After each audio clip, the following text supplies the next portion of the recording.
السلام عليكم ورحمة الله. أشهد أن لا إله إلا الله وحده لا شريك له وأشهد أن محمدا عبده ورسوله أما بعد فأعوذ بالله من الشيطان الرجيم بسم الله الرحمن الرحيم الحمد لله رب العالمين الرحمن الرحيم مالك يوم الدين إياك نعبد وإياك نستعين اهدنا الصراط المستقيم صراط الذين أنعمت عليهم غير المغضوب عليهم ولا الضالين. After reciting the Tashahhud, Ta'awudh and Surah Al-Fatiha, Hazrat Khalifatul Masih, the fifth, may Allah be his helper, stated, while describing the life and character of the promised Messiah, peace be upon him, Hazrat Shaykh Yaqub Ali Sahib Irfani writes that another aspect of the generosity and beneficence of the promised Messiah, peace be upon him, is manifest in his life, which is demonstrated by his intercessions and recommendations. At times, someone would come to him seeking assistance with a matter that was beyond his power to resolve, and it depended on others. In such cases, he would gladly recommend even such individuals for the person's benefit, whom he would never approach for a personal matter. In other words, while he would request others to help someone in need, he would never ask them to do anything for him personally. He writes that this is such a noble and sincere quality that it is very rarely found in the world. Mentioning Mirza Imamuddin Sahib, he further writes that it is no secret that he was a fierce opponent of this community and harbored enmity towards the family of the promised Messiah, peace be upon him. Nevertheless, the promised Messiah, peace be upon him, would always overlook his enmity in worldly matters. It was different in religious matters, as the promised Messiah, peace be upon him, would not tolerate his enmity toward him in matters of faith. However, in worldly matters, he remained unconcerned. In other words, regarding his treatment with kindness, the promised Messiah, peace be upon him, made no distinction. On many occasions, he sought financial assistance from the promised Messiah, peace be upon him. Yet despite these favors, he continued his opposition and remained a bitter enemy. On one occasion, he wished to sell a horse and thought the best opportunity would be to send it to Jammu and sell it through Hazrat Hakim Maulvi Nuruddin Sahib, Khalifatul Masih the first, may Allah be pleased with him, to secure a reasonable price. Hazrat Khalifatul Masih I was acquainted with the rulers and chiefs there who might purchase the horse. With this proposal in mind, Mirza Imamuddin personally requested the promised Messiah, peace be upon him, to write a letter of recommendation to Hazrat Maulvi Nuruddin Sahib, may Allah be pleased with him. The promised Messiah did not reject this request, and without any hesitation, he gave him a letter of recommendation addressed to Hazrat Maulvi Sahib.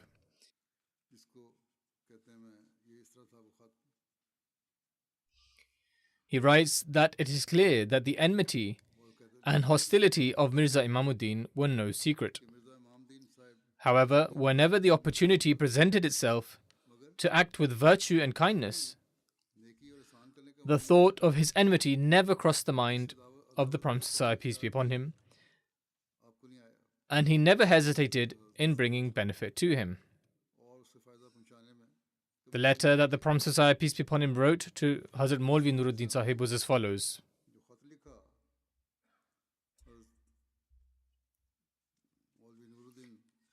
Bismillah ar-Rahman ar-Rahim. Nahmaduhu wa nasalli ala rasulihil kareem. In the name of Allah, the Gracious, the Merciful, we glorify Him and send blessings upon His noble messenger. My revered and honored brother, Maulvi Hakim Nuruddin Sahib, may Allah the Almighty protect you. Assalamu alaikum wa rahmatullahi wa barakatuhu. May the peace, mercy and blessings of Allah be upon you. The purpose of writing this letter is to trouble you with a request. I hope you will not withhold your attention and earnest efforts in this matter. He placed great attention and emphasis on this. And that is that Mirza Imamuddin Sahib, who is my paternal cousin, owns a valuable horse that is swift and worthy to be the mount of rulers and chiefs. He now wishes to sell it. Since ordinary people cannot afford such an expensive horse, while chiefs are often in search of such animals, I request that you kindly inform the Raja of Jammu or one of his brothers and make every effort to persuade them to purchase the horse at a fair price. If they seriously intend to buy it, the horse will be sent to you. After making your utmost efforts, please inform me of the outcome. Wassalam, humbly Mirza Ghulam Ahmed. This incident took place in 1888. Although Mirza Imamuddin had already become hostile, the promised Messiah, peace be upon him, had not yet made his claim of being the Messiah. Nevertheless, in this manner, he even assisted his hostile brother. Hazrat Shaykh Mahmud Nasib Sahib, may Allah be pleased with him, relates, at one time, I was living in a rented house owned by Sikh carpenters. It was situated next to the residence of Mirza Nizamuddin Sahib, the village head. Over some issue, the landlady unnecessarily picked a quarrel with me and demanded that I vacate the house. I replied, "We have a written tenancy agreement on stamped paper, and I am paying the rent due, so I will not leave the house." She sought the support of Mirza Nizamuddin Sahib in the matter. Through Khairuddin Sahib, the village watchman, he repeatedly summoned me. Sometimes I went and sometimes I did not. In any case, they wanted to intimidate me into leaving the house by creating trouble, but I refused to vacate it. Mirza Nizamuddin Sahib then sought the assistance of Sheikh Yaqub Ali Sahib. Sheikh Sahib advised me, "It would be better if you vacated the house." At that time, however, a daughter had just been born to me, making it very difficult to move. I mentioned my situation to Hazrat Maulvi Nuruddin Sahib. Maulvi Sahib became upset with Sheikh Yaqub Ali Sahib and wrote to him saying, "First arrange another house for him and only then ask him to vacate this one." After Maulvi Sahib expressed his displeasure, Sheikh Sahib remained silent. But Mirza Nizamuddin continued pressing me to leave. Eventually, I wrote the entire matter to the Promised Messiah, peace be upon him. He was deeply grieved and said, "Reading your letter has caused me great distress. If I had a vacant house, I would certainly give it to you. I shall bear this in mind in the future." He then said, "When I come for the Zuhr prayer today, and if Sheikh Yaqub Ali Sahib is also present, remind me about this matter."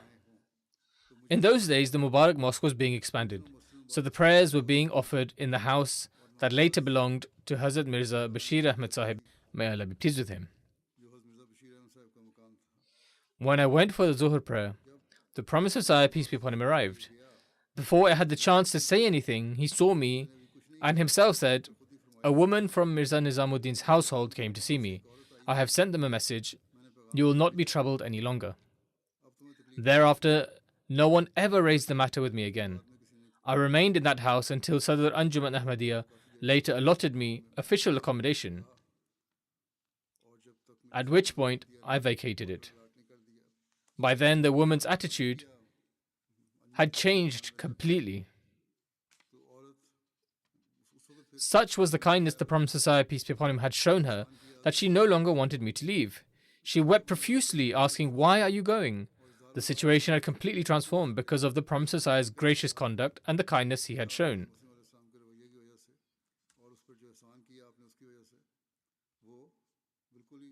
He writes that the Promised Messiah, peace be upon him's compassion and kindness towards one of his humble servants was extraordinary, especially considering that he had no relationship whatsoever with Mirza Nizamuddin. Everyone knew that there was a complete severance of relations between them. Yet despite that, he still showed me this great favor. Sheikh Yaqub Ali Sahib Irfani writes, I should also mention the incident of Mirza Muhammad Beg, the son of Mirza Ahmed Beg of Hoshiarpur. Relations with Mirza Muhammad Beg's family were also strained. Yet the Promised Messiah, peace be upon him, dealt with them solely for the sake of seeking Allah's pleasure. This was the same family of Ahmad Beg and Muhammadi Begum, who were intensely irreligious and had become deeply hostile to the community. Mirza Muhammad Beg wished to obtain employment in Jammu and requested the Promised Messiah, peace be upon him, to write a letter of recommendation to Hazrat Hakimul Ummat.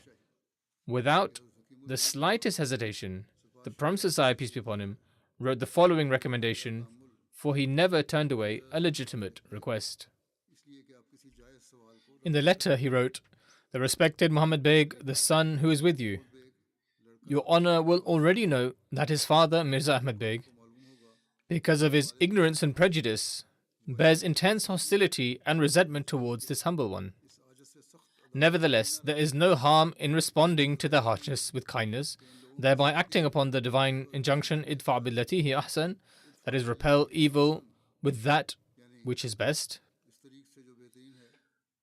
Why should I not seek the reward of following this command of Allah by treating him with goodness in return? The Promised Messiah, peace be upon him, further noted that he had received several letters from Muhammad Beg requesting that Maulvi Sahib help him secure employment in the police department. As a result of this recommendation, Hazrat Maulvi Sahib arranged for him to be appointed to a position in the police service. These incidents demonstrate that the Promised Messiah, peace be upon him, was always ready, in every possible way, to benefit the creation of Allah. He never hesitated to give generously or to intercede and recommend others on their behalf.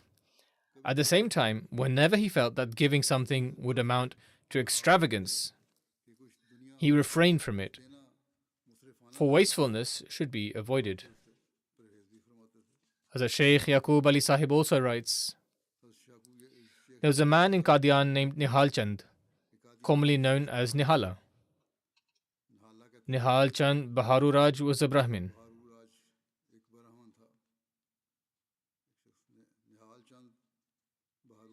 In his younger days, he was a Hindu.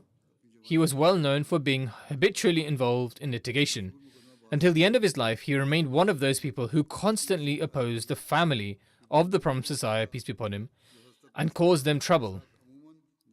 He also associated with the enemies of the community. Towards the end of his life, however, his financial condition became extremely poor. At times, he struggled even to meet his daily needs. He could scarcely afford food. On one occasion, he came to the door of the Promised Messiah, peace be upon him, and requested an audience. This is, despite him being an opponent, such people feel no shame. He went to the Promised Messiah, peace be upon him's house, hoping to meet him. The Promised Messiah, peace be upon him, was informed and came out immediately to meet him. After greeting him, Nihal Chand began explaining his circumstances. The Promised Messiah not only comforted him but also brought 25 rupees and placed the money into his hands, saying, "For now, manage with this. If you need anything further, let me know." Thereafter, it became his practice to visit every month or two, and each time the Promised Messiah, peace be upon him, would give him a reasonable amount to meet his needs. Besides receiving assistance from the Promised Messiah, peace be upon him, he had also borrowed a substantial sum from Hazrat Khalifatul Masih I, may Allah be pleased with him, on the understanding that he would repay it by an agreed date. When that date passed, Hazrat Khalifatul Masih I requested repayment, but Nihal Chand brushed the matter aside with evasive replies. The narrator says, eventually Hazrat Khalifatul Masih I, may Allah be pleased with him, asked me to speak with him about it. When I did so, Nihal Chand related the incident mentioned above and said, Maulvi Sahib keeps sending people to ask for repayment, but Mirza Sahib is always giving me money, and it is through his generosity that I am managing to survive. When I conveyed this to Hazrat Khalifatul Masih I, he simply said, "Very well, do not ask him again." After that, he never requested repayment from him. He further writes, there was also a man named Pandit Bhejnath. I know that on several occasions the Promised Messiah, peace be upon him, treated him with kindness, despite the fact that his own conduct was far from commendable. Hazrat Mirza Bashir Ahmed Sahib, may Allah be pleased with him, writes that in his English book, The Ahmadiyya Movement, the Reverend Walter M.A., Secretary of the YMCA, he was a reverend, he wrote the book The Ahmadiyya Movement, in which he expressed the following opinion regarding the Promised Messiah, peace be upon him. It is evident in every respect that Mirza Sahib was a man of simple habits and generous disposition. The moral courage he displayed in the face of intense opposition and persecution from his adversaries is unquestionably worthy of admiration. Only a person possessing a remarkable personal magnetism and exceptionally gracious character could have inspired such friendship and loyalty among his followers, at least two of whom laid down their lives in Afghanistan because of their beliefs. He was referring to the Ahmadi martyrs of Afghanistan. He said that it was due to the noble character of the Promised Messiah, peace be upon him, that they never abandoned him. The Reverend further wrote that when I asked a number of the old Ahmadis why they had accepted Ahmadiyyat, most of them replied that the greatest reason was the personal influence of Mirza Sahib himself, his compelling character, and the extraordinary attraction of his personality.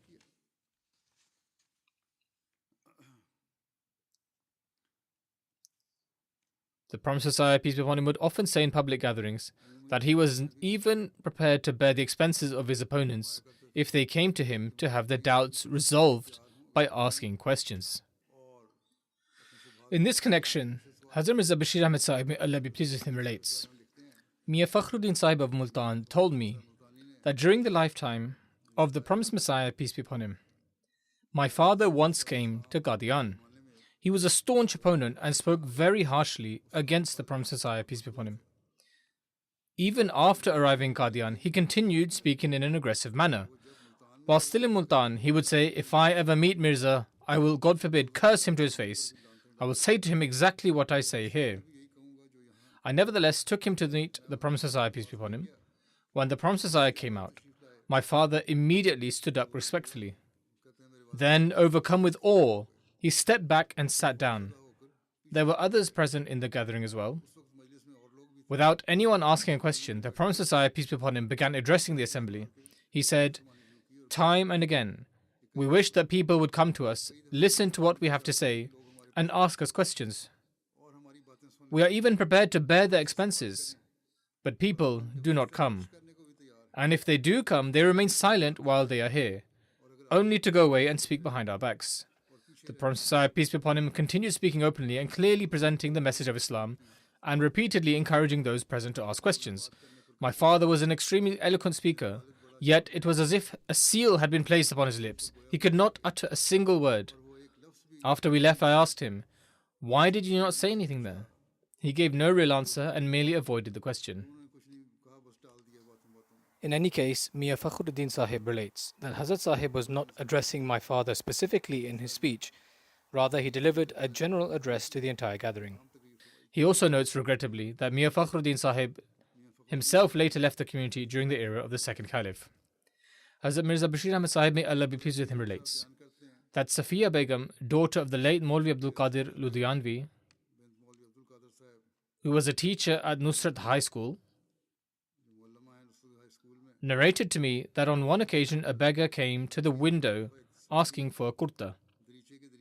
The Promised Messiah, peace be upon him, immediately took off his kurta and handed it to the poor man through the window. My late father remarked that he witnessed this and said, Allah, Allah, what extraordinary generosity he is displaying. Hazrat Mirza Bashir Ahmed Sahib, may Allah be pleased with him, relates that Rasul Bibi, the wife of the late Hafiz Hamid Ali Sahib, who was the mother-in-law of Maulvi Abdul Rahman Sahib Fazil Jat, narrated that all of our household expenses, including food and clothing, were provided by the Promised Messiah, peace be upon him. On one occasion, the Promised Messiah had 2 identical waistcoats made, one for himself and one for Hafiz Hamid Ali Sahib. It was winter, and I said to Hafiz Sahib, when I wake up for Tahajjud prayers and prepare the pre-dawn meal, I feel cold. Hafiz Sahib then gave me the warm waistcoat that the promised Messiah, peace be upon him, had made for him, saying, "You should wear it." While I was wearing it and lighting the stove fire, the promised Messiah, peace be upon him, came by. Smiling jokingly, he asked, "Rasul Bibi, have you stolen my waistcoat?" I replied, "Huzur, everything belongs to you. We eat what you provide and wear what you provide." Upon hearing this, the promised Messiah, peace be upon him, laughed and said, "Then eat well and drink well." Hazrat Shaykh Yaqub Ali Sahib, may Allah be pleased with him, writes that it was the habit of the promised Messiah, peace be upon him, that whatever he gave to anyone was never done for display or ostentation. Rather, it was solely for the pleasure of Allah the Almighty and out of compassion for His creation. This is why he generally gave in a very discreet manner. At times, however, he would give openly in order to encourage others and provide a practical example for them to follow. One of his methods of giving discreetly was to do so in such a subtle way that even the recipients struggled to grasp it. In this connection, he says, I will narrate an incident concerning Munshi Muhammad Nasib Sahib, who has now severed his connection with Qadian. He left later on. He had originally come to Qadian as an orphan and received his education there under the care and support of the promised Messiah, peace be upon him. All of his expenses and necessities were borne by the community. When he reached adulthood and married, he worked as a clerk in a newspaper office in Lahore and later joined the office of Badr in Qadian on a salary of 12 rupees per month.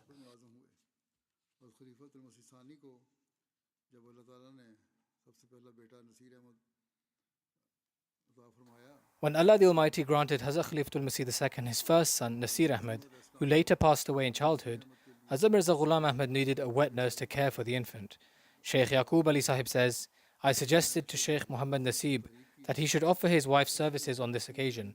It is a case of both the dates and the reward, meaning the opportunity that brings both worldly benefit and spiritual reward you will gain in two ways. Shaykh Sahib accepted my suggestion with appreciation and respect. Thus, he was blessed with this opportunity and his wife was entrusted with nursing Sahibzada Nasir Ahmed Sahib. During this period, the promised Messiah, peace be upon him, while conversing casually, inquired about Shaykh Muhammad Nasib's salary.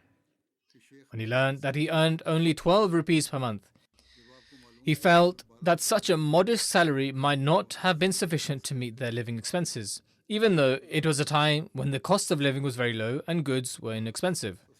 One day, as he happened to pass by Shaykh Muhammad Nasib's room, the promised Messiah, peace be upon him, quietly threw a small bundle containing 20 or 25 rupees inside.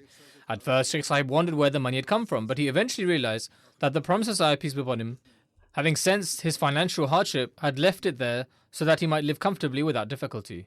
He later spent the money on making jewelry because at that time all of his food requirements were already being met by the generous communal kitchen of the promised Messiah, peace be upon him. Hazrat Shaykh Yaqub Ali Sahib further writes that although it was the practice of the promised Messiah, peace be upon him, never to turn away anyone who asked for help, it was equally his habit to recognize the needs of people even before they made any request. He narrates that on the 28th of October 1904, before the Fajr prayer, the promised Messiah, peace be upon him, gave a sincere migrant approximately 8 or 10 rupees, saying, "Winter is approaching and you will need clothing." The man had not asked for anything. Rather, the promised Messiah, peace be upon him, himself perceived his need and presented him with this amount. This is not an isolated incident. Such occurrences happened repeatedly. He would quietly continue helping those in need, making no distinction between friend and foe, Ahmadi and non-Ahmadi, Hindu or Muslim. Hazrat Shaykh Yaqub Ali Sahib writes that it was among the habits of the promised Messiah, peace be upon him, to often perceive someone's need without waiting for them to ask or even mention it. Instead, he would offer assistance of his own accord. Regarding this, Mukarrami Sheikh Fatah Muhammad Sahib, a retired inspector from the state of Kashmir, who had been visiting the Promised Messiah, peace be upon him, for many years, relates, "Whenever I came to visit the Promised Messiah, peace be upon him, he would always be ready to pay my travel expenses. However, as I had no need for them, I never accepted. Such was his extraordinary spirit of generosity that he would always offer without even asking whether I needed assistance. This was not something he did only with me. He regularly gave to many others as well. People would come from Syria and Arabia, and he would sometimes provide them with substantial sums of money as provisions for their journey home, knowing that they had traveled from faraway lands." Similarly, Sheikh Yaqub Ali Sahib writes that often there were also such needy people who would not openly ask for assistance, but would instead write a note and hand it over so that no one would know that they had made a request. However, when the Promised Messiah, peace be upon him, sent something for the person from inside, only then would others come to know. At other times, when going inside, he would say to a person, "Wait here, I will return." Some people would remain seated, thinking that the Promised Messiah, peace be upon him, would come back, but then it would become apparent that he had gone to bring the very thing the person had requested, whether cash or clothing. Hazrat Munshi Ahmad Zafar Sahib relates that Mian Nizamuddin Ahmadi of Kapurthala was a very poor man.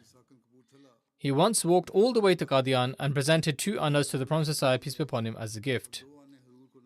The Promised Messiah said, "May Allah reward you," and accepted the 2 annas. A few days later, when Nizamuddin Sahib was preparing to depart, the Promised Messiah, peace be upon him, told him to wait. He then went inside, brought 7 or 8 rupees, and gave them to Mia Nizamuddin. Hazrat Mirza Bashir Ahmed Sahib, may Allah be pleased with him, writes, "Munshi Zafar Ahmed Sahib of Kapurthala narrated to me in writing, Munshi Ali Gohar Sahib worked in the post office in Kapurthala. When he retired, his pension was fixed at 2.5 rupees, and after retirement, his circumstances became extremely strained. He returned to his home in Jalandhar. He wrote to me saying that whenever I went to Qadian, I should take him along. He was a deeply sincere Ahmadi. Accordingly, when I was about to leave for Qadian, I went to Jalandhar to take him with me. He was a very humble and hospitable man. He had an elaborate meal prepared for me, and later I came to know that he had sold one of his utensils in order to arrange that meal. Such was the condition of those companions who had been trained by the Promised Messiah, peace be upon him." Munshi Zafar Ahmed Sahib continues, "I purchased Munshi Ali Gohar Sahib's ticket myself. He insisted on paying his own fare, but I knew his circumstances. I said to him, 'You may present this amount to the Promised Messiah, peace be upon him, instead.'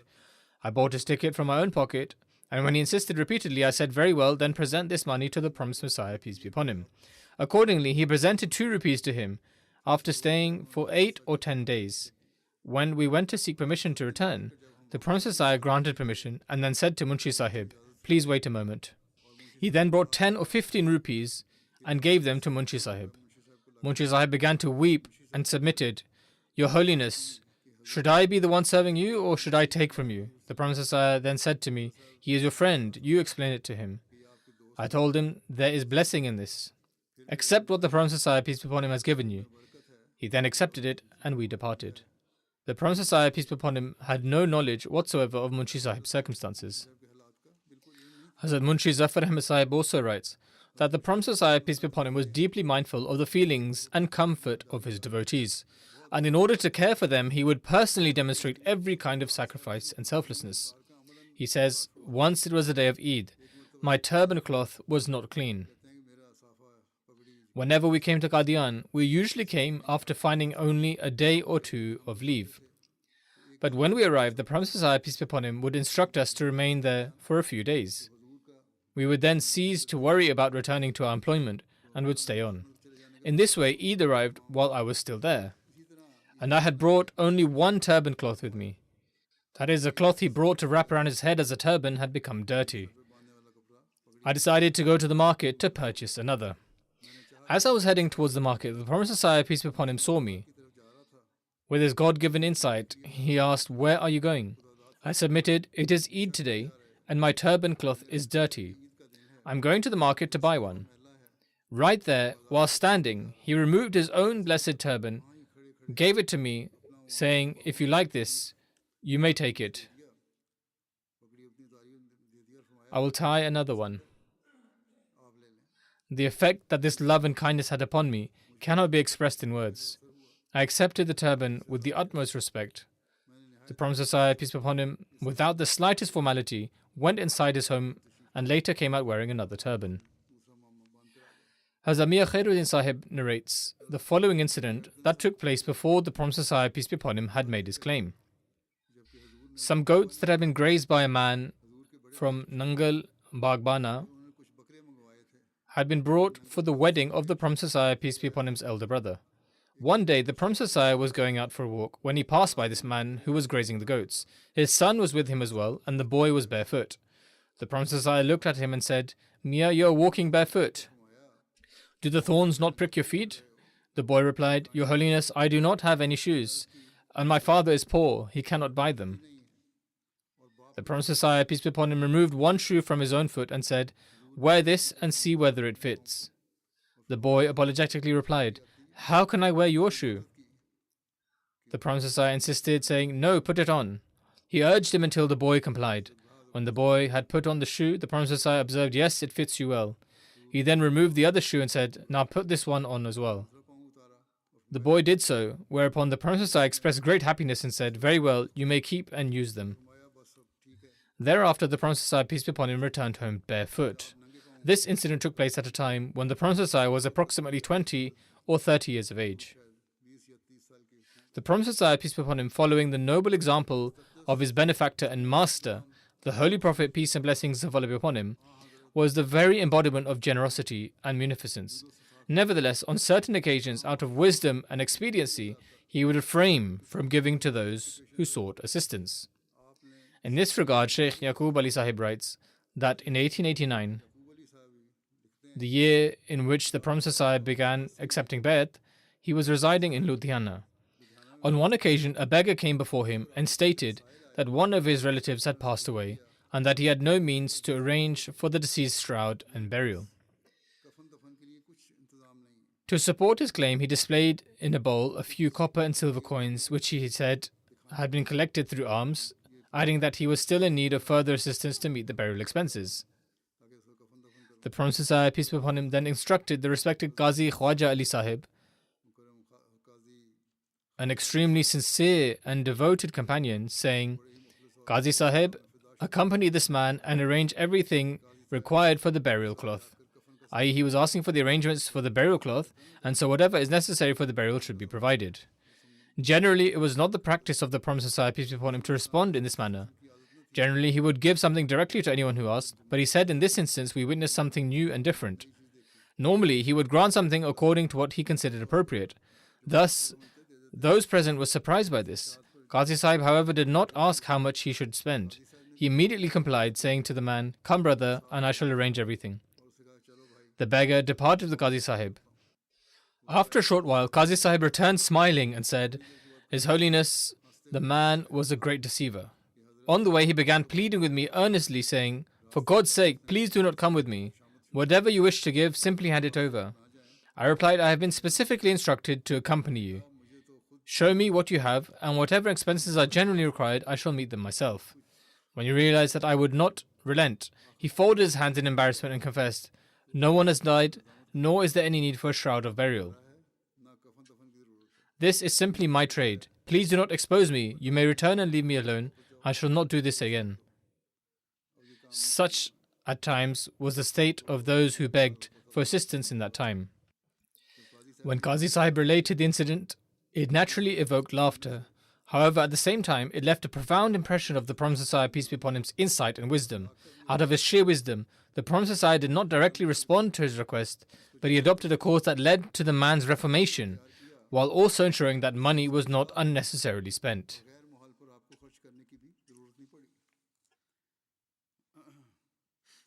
The Prophet Messiah, peace be upon him himself, also narrated this incident, or one very similar to it. He states, "While I was in Ludhiana, a beggar came to me and claimed that a man had passed away and that he was collecting funds to provide a shroud for the deceased. He said that only 4 annas were still needed to complete the amount. One person suggested we should first ascertain where the deceased is, and then we should render him every possible assistance. Accordingly, that person accompanied the beggar. However, after they had gone only a short distance, the beggar fled, for the entire story he had related was fabricated. On another occasion, the Prophet Messiah, peace be upon him, received a letter from a certain place stating, "We intend to build a mosque and would like to receive contribution from you as a token of blessing." The Prophet Messiah, peace be upon him, replied, "We are certainly able to contribute, and doing so would not be difficult. However, at present, we have before us many pressing and essential projects requiring expenditure. In comparison with these, participating in such an undertaking would amount to unnecessary spending. How then can we take part in it? The mosque that God Himself is establishing here is the Masjid Aqsa, and that deserves the highest priority. People should instead send their contributions for its construction and thereby share in its blessed reward." He further said, "Our true friend is the one who accepts what we say, not the one who insists on giving precedence to his own opinion." He then cited an incident. A man once came to Imam Abu Hanifa and said, "We are building a mosque, and I would like you to contribute towards it." Imam Abu Hanifa excused himself, saying, "At present I cannot make a contribution." Although he was fully capable of giving a substantial amount, the man persisted, saying, "We are not asking for much. Kindly give us something, if only as a token of blessing." In the end, he gave a small coin, and that same evening, the man returned with it and said, "This coin has turned out to be counterfeit." Imam Abu Hanifa was greatly pleased and remarked, "Excellent. In reality, I had no desire to contribute towards what you are doing. There are already many mosques, and I regard further expenditure of this nature as unnecessary. You do not offer your prayers, yet you continue to build mosques merely for show." The Prophet Messiah, peace be upon him, would also grant something to children according to their wish. In this regard, Hazrat Mirza Bashir Ahmed Sahib writes that Bibi Rani Musia, the mother of Aziza Begum and the wife of Hakim Muhammad Umar Sahib of Qadian, relates the following. "I took Bayat by correspondence in 1901. Since my daughter Aziza Begum, the wife of Hakim Muhammad Umar Sahib, was living in Qadian, I was also inspired to visit Qadian in 1902. My young daughter accompanied me. Whenever the Prophet Messiah, peace be upon him, would go out for his morning walk towards the garden, I would often accompany him. Owing to the passage of time and my advanced age, I no longer remember many of the details. However, there is one incident that I can recall. One morning, I came while the Prophet Messiah, peace be upon him, was having his breakfast. My little daughter began to cry. The Prophet Messiah inquired, "Why is she crying?" I replied, "She wants some bread." The Prophet Messiah, peace be upon him, asked for some bread to be brought and gave it to her, but the child still did not stop crying. When the Prophet Messiah asked again why she continued to weep, I submitted, "She wants the very piece of bread that Hazur is eating." Thereupon the Prophet Messiah, peace be upon him, gave her the piece of bread from which he himself was eating. The little girl happily took the piece of bread, became quiet, and began to eat it. Whenever the Prophet Messiah, peace be upon him, entrusted others with a task, he was also mindful of their comfort and well-being. Dr. Ittaruddin Sahib relates, on one occasion, Hazrat Mir Muhammad Ishaq Sahib, who was still a young boy at the time, had gone out somewhere. When the Prophet Messiah was informed of his absence, he immediately became concerned. He sent one of his attendants to the boarding house to summon the students who were the fastest runners.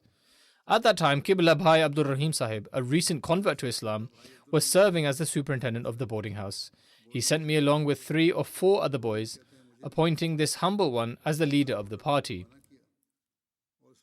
When we presented ourselves before the Prophet Messiah, peace be upon him, he addressed us with great affection, saying, "I have troubled you all by calling you here. However, you will have to undertake an important task. It is possible that your search may take some time, that you may have to travel a considerable distance, and that you may become hungry along the way." He then personally gave a number of loaves of bread. He also brought cooked lentils himself and handed them to us, saying, in effect, that since they were setting out in search of someone, we might need provisions on the way. He says, in any case, as we were preparing to leave, respected Shaykh Yaqub Ali Sahib Irfani arrived at that very moment with respected Mir Sahib. and since they had found me, we did not have to go. Nevertheless, this illustrates the affection that the Prophet ﷺ, peace be upon him, showed even towards his servants. Hazrat Muhammad Deen Sahib, son of Bhagu Sahib, who lived in the village of Qadirabad adjoining Qadian, relates, on many occasions the Prophet ﷺ, peace be upon him, would bring food from his home and eat it in the mosque of our village, and he would also graciously give some to us.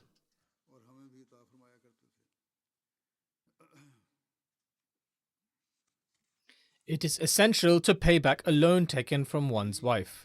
In the previous sermon, I related the incident that when the expenses of the langar increased, the Prophet ﷺ, peace be upon him, met those expenses by selling the jewelry of Hazrat Amma Jan. Following that, someone asked me last week whether this meant that a wife's jewelry could, if the need arose, be used by the husband and its value spent. It should therefore be made clear that the Prophet ﷺ, peace be upon him, would take it as a loan and would repay it. In this regard, there is another narration. Hazrat Mirza Bashir Ahmed Sahib, may Allah be pleased with him, relates that Rasul Bibi Sahiba, the widow of Hazrat Hamid Ali Sahib, stated, when a famine struck, the Prophet ﷺ, peace be upon him, borrowed money from Hazrat Ummul Mu'mineen. Even in the early incident, it was a matter of a loan or of something being pledged as security, and when that pledge was redeemed, it was the Prophet ﷺ, peace be upon him, himself who paid for it. In any case, he borrowed the money, purchased wheat, met the household expenses, and also met the expenses of the langar. This was not merely for the household, for much of the food for the langar was also prepared in his home. Thereafter, through Hafiz Hamid Ali Sahib, he requested Chaudhry Rustam Ali Sahib to send 500 rupees along with some containers of clarified butter. When the money arrived, he repaid the loan to Hazrat Ummul Mu'mineen. I saw on many occasions that Hafiz Sahib would bring bags upon bags of money. During those days of famine, when there was great need, I would have to guard them during the night. Those funds were loans or assistance provided by people. In any case, whether he borrowed from Hazrat Amma Jan or from anyone else, he always repaid the loan. Hazrat Babu Ghulam Muhammad Sahib relates, at times in Qadian, village women would come into the presence of His Holiness while their hands were covered with cow dung and their clothes were soiled. They would submit, Mirza Ji, our little girl has fallen ill. She does not regain consciousness and has a very high fever. Then, pointing towards their hands, they would say, look, we have not even washed our hands. On one occasion, a woman whose hands were covered with cow dung came to the Prophet ﷺ, peace be upon him, and submitted, my daughter is ill. She has a very high fever and is completely unconscious. The Prophet ﷺ, peace be upon him, asked, have you brought a vessel? She presented a clay bowl with the same hands. The Prophet ﷺ took the bowl, filled it with kaura essence, gave her approximately 5 rati of musk, and instructed, give her half a bowl on 2 occasions together with this medicine. He further instructed, inform me of the condition of the child. This demonstrates the great kindness and gracious treatment he showed even towards the poor. Hazrat Shaykh Mahmud Nasib Sahib relates, on one occasion I was in need, so I wrote to Huzur requesting that he send me 10 rupees as a loan. I wrote that I would repay it in 2 installments. Huzur sent the money. In any case, it was his practice never to refuse such a request. We have also seen that he never demanded repayment. Rather, if someone did return the money, he would say, no, my wealth and your wealth are one. Keep it with you. Such indeed was his habit. There is also an incident illustrating the blessing placed in food. Hazrat Mirza Bashir Ahmed Sahib writes that Mian Abdullah Sahib Sonori related, on one occasion, the Prophet ﷺ, peace be upon him, invited a few guests, and food was prepared at home for them. However, just as the meal was about to be served, an equal number of additional guests arrived, and Masjid Mubarak became filled with guests. It was a small mosque. The Prophet ﷺ, peace be upon him, sent word inside that more guests had arrived and that additional food should be sent. Now, it was not possible that anyone should come to his table and only some should eat while others remained without food. Such a thing was entirely contrary to his nature and contrary to his generosity. He was determined that everyone should be fed. At this, Hazrat Bibi Sahiba, Hazrat Amma Jan, called the Prophet Messiah, peace be upon him, inside and said, "There is only a small amount of food. It was prepared only for the few guests whom you had first mentioned. Perhaps we can somehow manage the rest of the food, but there is only a very small quantity of zarda. What shall we do about that?" She herself suggested, "I will not send out the zarda. I shall only send the remaining food." The Prophet Messiah, peace be upon him, replied, "No, that would not be appropriate. Bring the vessel containing the zarda to me." When it was brought, he placed the cloth over the vessel, then passed his hand beneath the cloth and inserted his fingers into the zarda. He then said, "Now serve the food to everyone. Allah will place His blessings in it." Mian Abdullah Sahib says, "The zarda was served to everyone. All the guests ate from it, and some still remained." Mian Abdullah Sahib further relates, "The Prophet Messiah, peace be upon him, himself narrated this incident to me, explaining that when he had been informed of the situation in the house, he responded in this manner, and Allah the Almighty placed His blessings in the food. With complete informality and without ceremony, he would also offer his friends seasonal fruits and other such things. There was never any pretense. His generosity was constant." Hazrat Mumtaz Ali Sahib Siddiqui relates, "I remember that there was a raised pavilion in the orchard, which has now been restored. Huzur would come there and sit with his friends, and at times they would eat seasonal fruit there together. I particularly remember one occasion when Huzur, with his own blessed hand, graciously gave me 2 mangoes, and in the same way gave 2 mangoes to each of the other friends." These are but a few incidents illustrating his generosity and benevolence, qualities that he demonstrated in following the perfect example of his master. Through this generosity and beneficence, not only his own people, but also others, including his opponents, continued to benefit.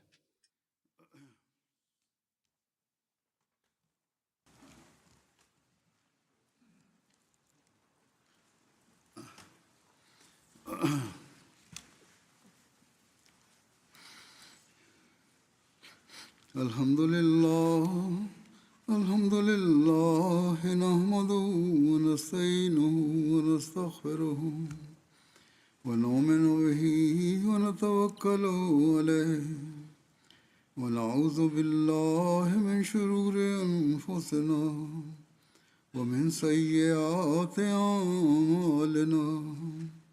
Man yahdihillahu fala mudilla lahu ومن يضلل فلا هادي له ونشهد أن لا إله إلا الله ونشهد أن محمدا عبده ورسوله. عباد الله رحمكم الله إن الله يأمر بالعدل والإحسان وإيتاء ذي القربى وينهى عن الفحشاء والمنكر والبغي يعظكم لعلكم تذكرون. اذكروا الله يذكركم وادعوه يستجب لكم ولذكر الله أكبر.